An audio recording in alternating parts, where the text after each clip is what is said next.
Hey there, Lakers. Coming up on today's show, the current and FBLA regional report, the keys to creating a perfect bracket, and more. Stay in your seats because Laker TV is coming your way.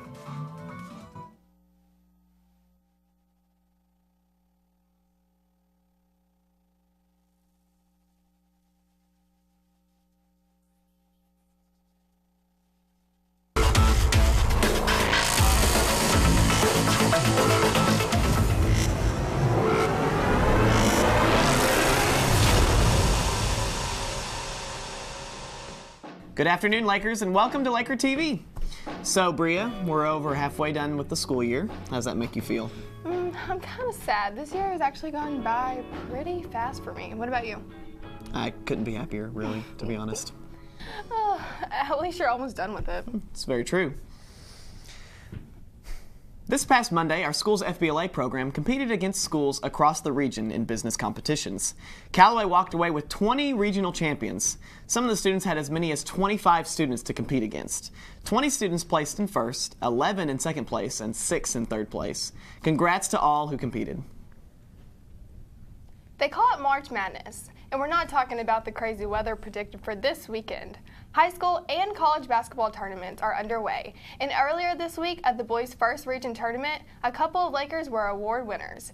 Congratulations to Camden Price, who was named to the all-tournament team for his performance in Callaway's loss to Tillman, and congratulations to Cole Emerson, who was presented with the annual Rex Alexander Memorial Award for outstanding sportsmanship and character among the first region players. Some students choose to wear their favorite sports teams on their shirts or their favorite band, but one class is wearing their favorite book. Miss Anderson's AP Literature class is studying a certain author and have decided to make t-shirts based on the book's theme. Let's take a look. Last week, Miss Anderson had her students make t-shirts to depict a certain character from the book, The Scarlet Letter. Why did you guys, what decision did you make, or the reasoning to make the shirts from the book?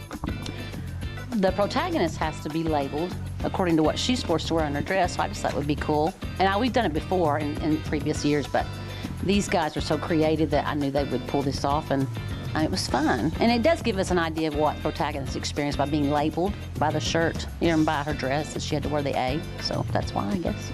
Miss Anderson had the students make the shirts to represent a slave girl branded on her shirt to show how low she was in the world, but then how she rose in the ranks and the symbol went from one meaning to another. I learned, well, kind of more about the Puritans, because that's what the book is about how, like, it's kind of unfair to brand someone because of something you know that they've done wrong, because we all make mistakes, and you can take any negative thing and turn it into a positive thing. So that's what happens.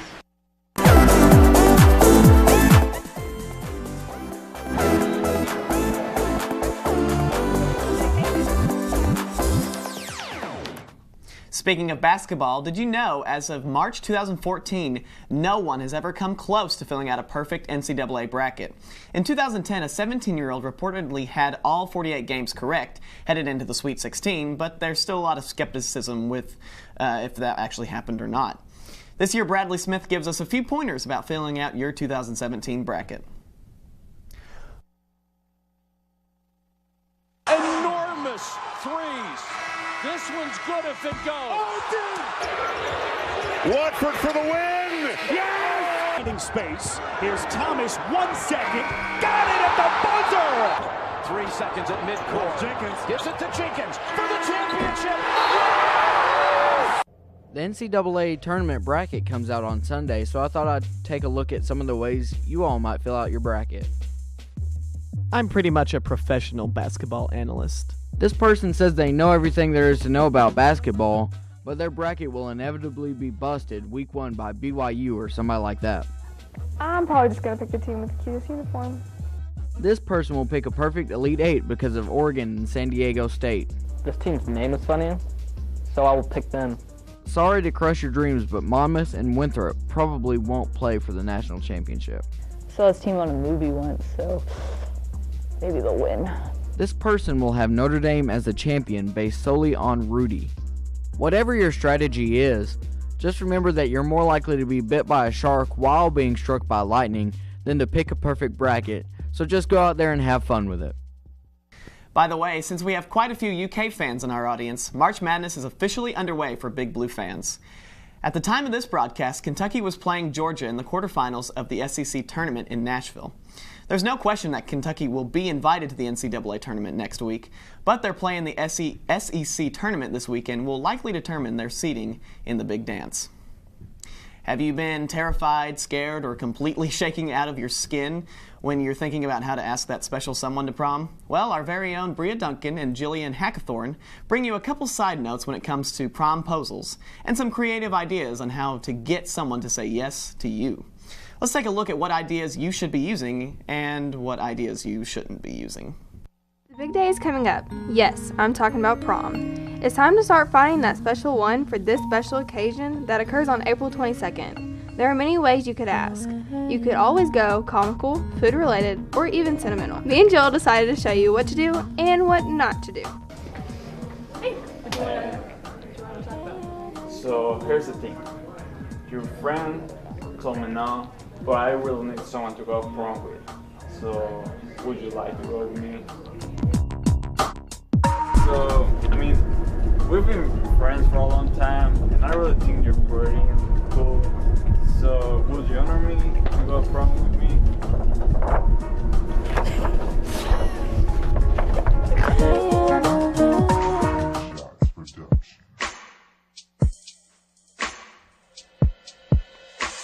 It's something about the girl that just makes my head wanna twirl. Oh, you got me want to tell all them other girls. I see you from the countryside, sitting on the grassland side by side. You could be my baby, let me make you my lady. Girl, you amaze me, ain't gotta do nothing crazy. Singing all I want you to do is be my love. So don't give away my love. So don't give away my love. So don't give away. And the wilder woman that can take us from my love. So don't give away my love. So don't give away my love. So don't give away. And the wilder woman that can take us from my love. Will you go to prom with me? Yes, I will.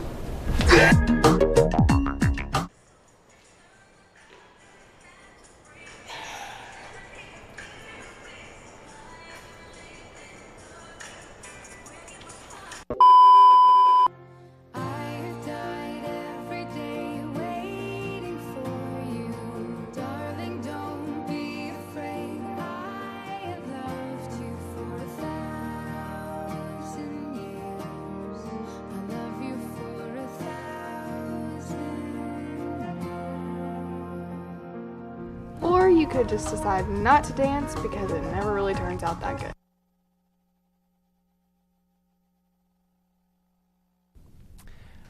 Wow. Did you get asked to prom by any of these techniques, Bria? Actually, I haven't been asked to prom yet. At Drake Bonham.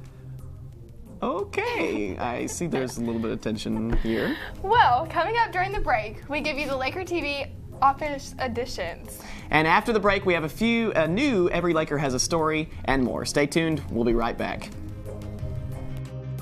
You can watch Laker TV at home or on the go. Visit our YouTube channel to watch previous shows, sporting events, cable-exclusive programs, and much more. Simply search for Laker TV CCHS on the YouTube homepage or visit CallowayLive.com to be directed to our video archives. Did you miss the big game or didn't get to see your Laker TV debut? No worries, you know where to go. And don't forget to hit the subscribe button at the top of the page to stay updated when we release new content. You may have noticed that in high school, students are pushed by parents and teachers to be as involved as possible. Unfortunately, balancing these activities isn't the easiest task to accomplish. A New York University study found that 49% of students reported feeling a great deal of stress on a daily basis.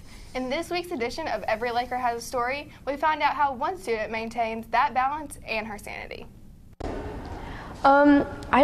I don't really know what the end goal is. I just have so many interests because I really don't know what I want to do for the rest of my life. This is a statement that high school students typically find themselves saying. Whether freshman or senior, the future is something that becomes unclear to everyone at some point in their lives. One of these students is Katie Duggar. I participate in a lot of performing activities. I do speech, I do theater, I do band, and that's about it. Even though it doesn't sound like much, combine that with the pressure of applying for colleges and figuring out plans for the future, and most students would be left completely drained and overwhelmed. But Katie has found a way to keep her schedule in check. I prioritize. If I know that I'm going to have a band competition, I don't schedule anything near it. I always get my calendars ahead of time and blend them with each other and make sure that nothing is going to coincide. So now the big question, why? Find if I keep adding activities onto myself that hopefully I'm going to find something I like and something that's going to hold me for the rest of my life. For Laker TV, I'm Jamison Moorhead.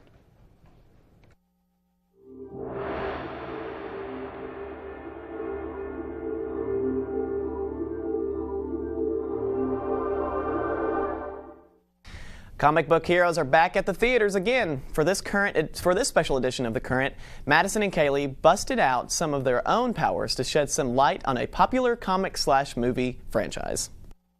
I'm Batman. Does that make me Robin? Welcome back to The Current, Lakers. Our subject for this week's episode has been under major scrutiny for these past few months. We figured it was about time we investigated the DCEU. For those of you who have no idea what they just said, it's the Detective Comics Extended Universe. And if you don't know what Detective Comics is, it's DC, which is Batman, Superman, but mostly Batman.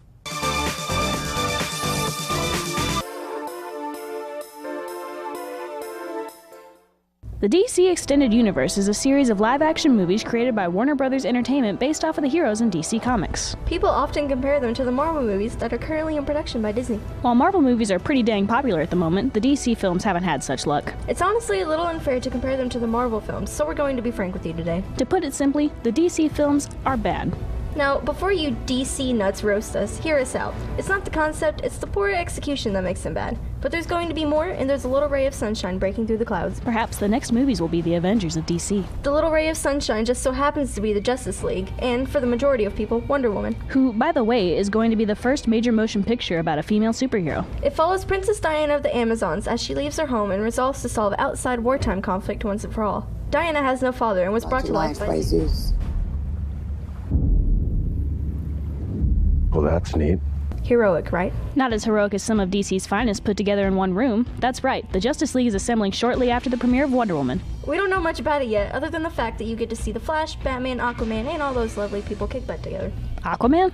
Aquaman. Oh, I can take that way more seriously. I hope so, because after the Justice League movie, Aquaman gets to shine for the first time since ever in a film. It will follow Arthur Curry as he learns he's the heir to Atlantis. He must step up and be a leader and a hero. The last two movies on the official roster will both be coming out several years from now. Ouch. Speaking of ouch, after suffering injuries at Star Labs, the majority of Victor Stone's body is replaced with high-tech prosthetics. Victor Stone, you say? The Cyborg movie will be coming out somewhere around the summer of 2020. Don't ask exactly when. We don't have 2020 vision. And last but not least, we have the Green Lantern Corps. Whew, that should cover it all. Sorry we don't know much about the later movies, but we wanted to give everything a time to shine. We're about out of time for this episode of The Current, so we have to sign off. Stay tuned, Lakers, because next week we'll give you something to really marvel at.